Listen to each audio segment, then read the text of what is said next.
Welcome to the Neon City Daily Direct News Upload. I'm Norks. Remember how Nintendo have an army of lawyers just sitting around waiting to pounce, like predators outside of a school waiting to see which student was forgotten by their parents to get picked up? Well, this week it was reported that they've been unleashed yet again, this time upon the developers of GameCube and Wii emulator Dolphin, ahead of its imminent release on Steam. It was the Dolphin team themselves that broke the story, saying in a statement, "It is with much disappointment that we have to announce that the Dolphin on Steam release has been indefinitely postponed. We were notified by Valve that Nintendo has issued a cease and desist citing the DMCA against Dolphin's Steam page and have removed Dolphin from Steam until the matter is settled. We are currently investigating our options and will have a more in-depth response in the near future. We appreciate your patience in the meantime." In a twist worthy of a daytime soap opera though, it turns out Nintendo did no such thing. It was in fact Valve that initiated the conversation with Nintendo to check that having the emulator on their store wouldn't cause any legal woes. See, even Valve fear Nintendo. So whilst this isn't a DMCA takedown request, Nintendo did say it would violate the DMCA anti-circumvention provisions, hence Valve taking it down. Nintendo would go on to clarify their position, releasing a statement via Kotaku, and not us for some strange reason. "Nintendo is committed to protecting the hard work and creativity of video game engineers and developers. The emulator illegally circumvents Nintendo's protection measures and runs illegal copies of games. Using illegal emulators or illegal copies of games harms development and ultimately stifles innovation.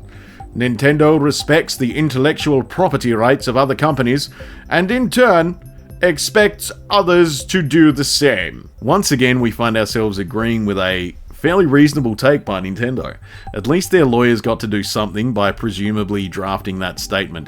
You have to keep them busy, or they start gnawing away at office equipment. It is worth noting that the Dolphin project has been around since 2003 for GameCube, adding basic support for Wii games in 2007.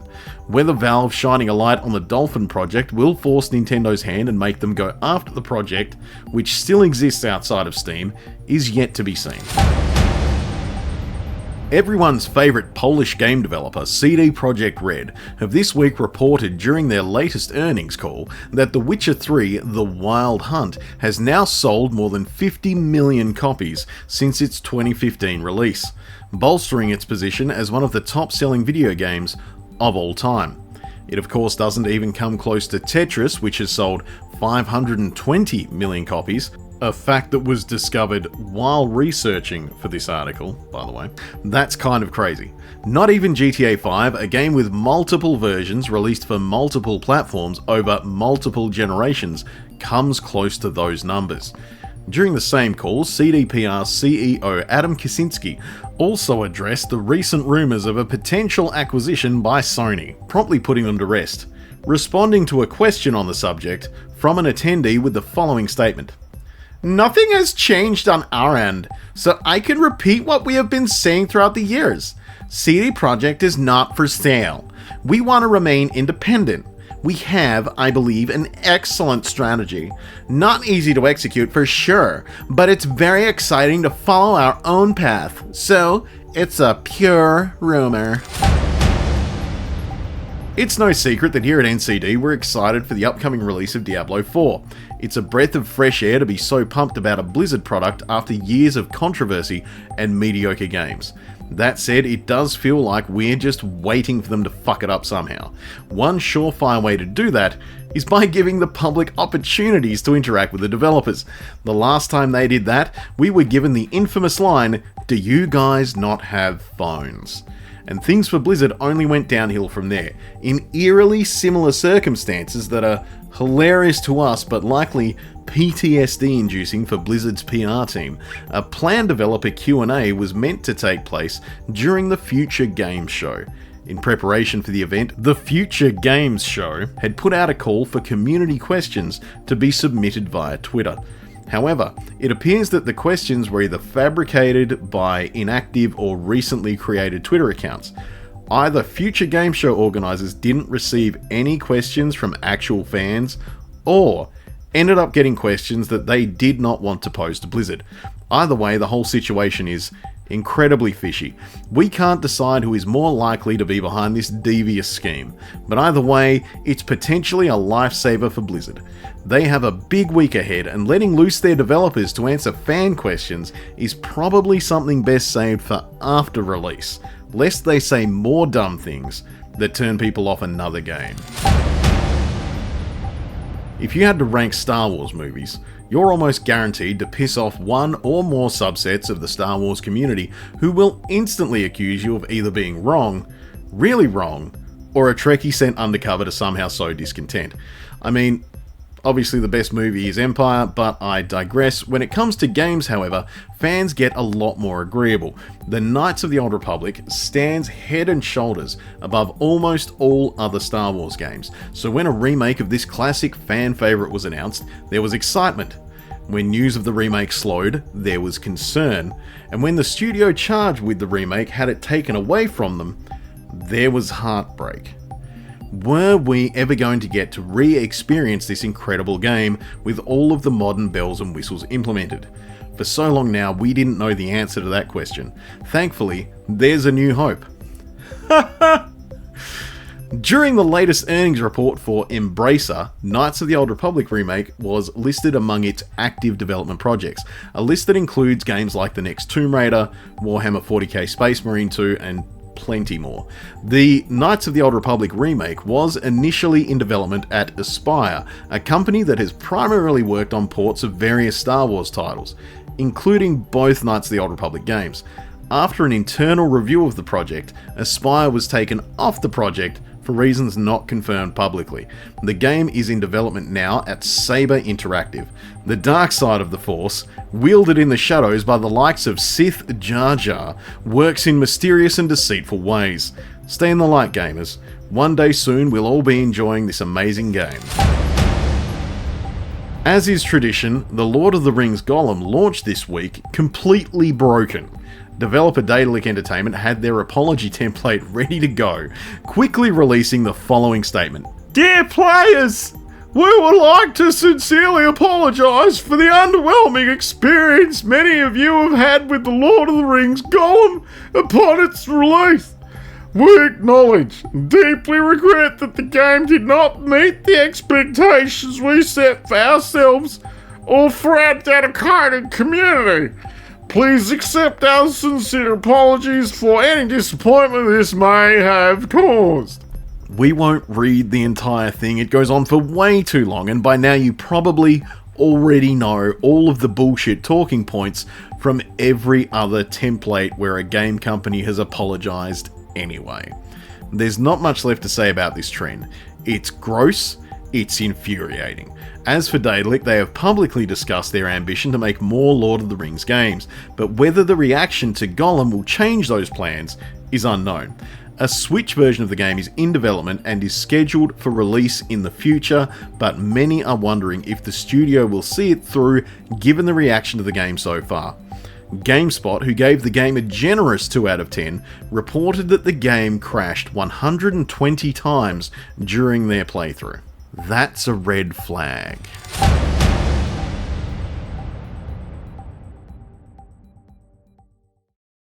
We now bring you the quick rundown of the latest tech news, thanks to our very own CDPR.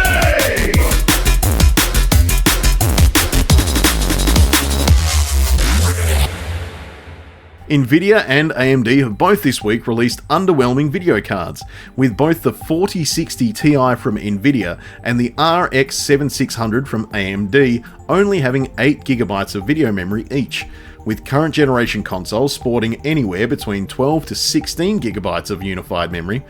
These GPUs are very likely going to struggle with both native PC games and console ports, even at the modest resolution of 1080p. Intel, pouncing on an opportunity to seem like a viable third option, stuck its hand up yelling, "Notice me, senpai!" with price cuts to its A750 GPU. The A750 could be a worthwhile purchase for some streamers to offload encoding from their main GPU, unless you want to spend up big. GPUs from the previous gen still look to be where the best bang for your buck is at. Computex is back in person this year, so we can look forward to many cool mock-ups, concept designs, and out-of-the-box tech ideas. Some might even make it to market. A slew of interesting case designs and a plethora of dudes in polo shirts are sure to abound. We'll let you know if anything really interesting arises from the massive silicon on show. Apple's WWDC is on next week, likely bringing a slew of slightly iterative designs across its range of products, plus a look at its VR headset, rumoured to cost, in true Apple fashion, $3,000. Let's hope its charging solution is better than the Magic Mouse. Let us know if you like this small slice of tech news, or if you can just go back to playing Vampire Survivors.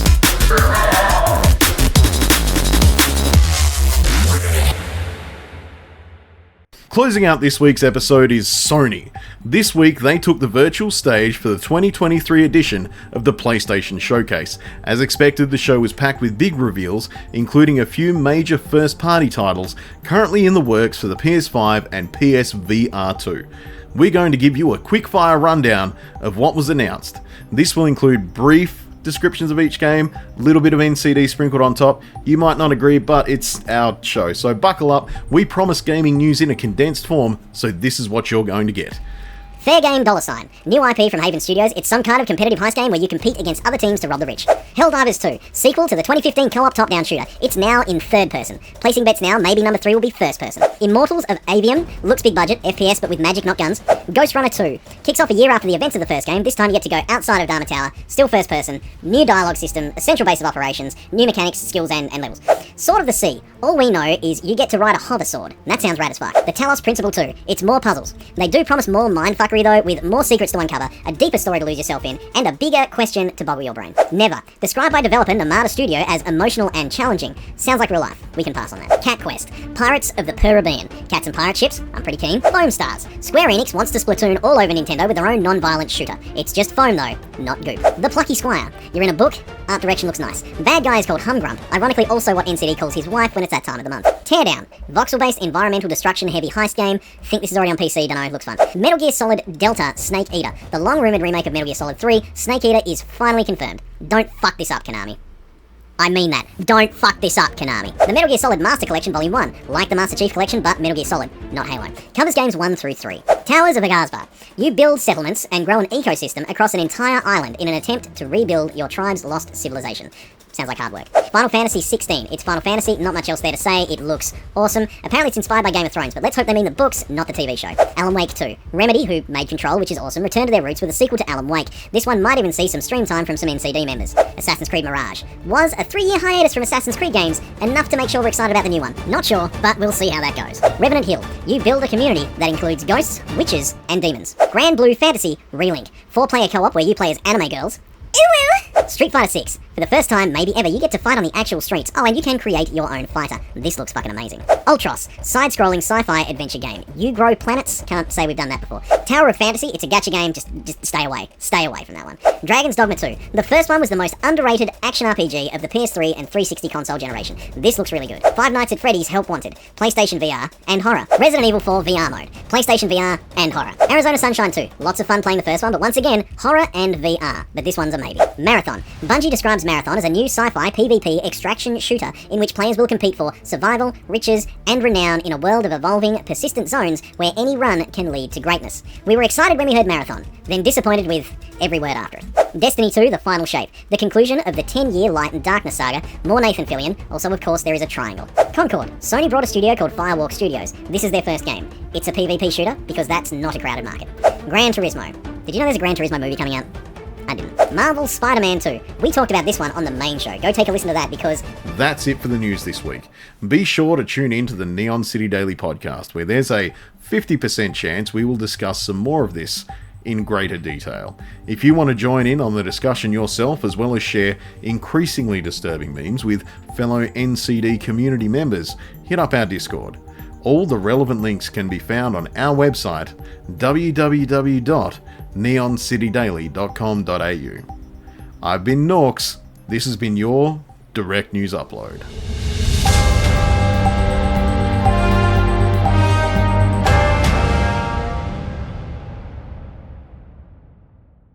Bad News Week was all over the fucking place. There was good, there was bad, there was iffy. There was Josh making me say that fucking Jar Jar was I'm gonna step on his nuts later. They're gonna get stepped on.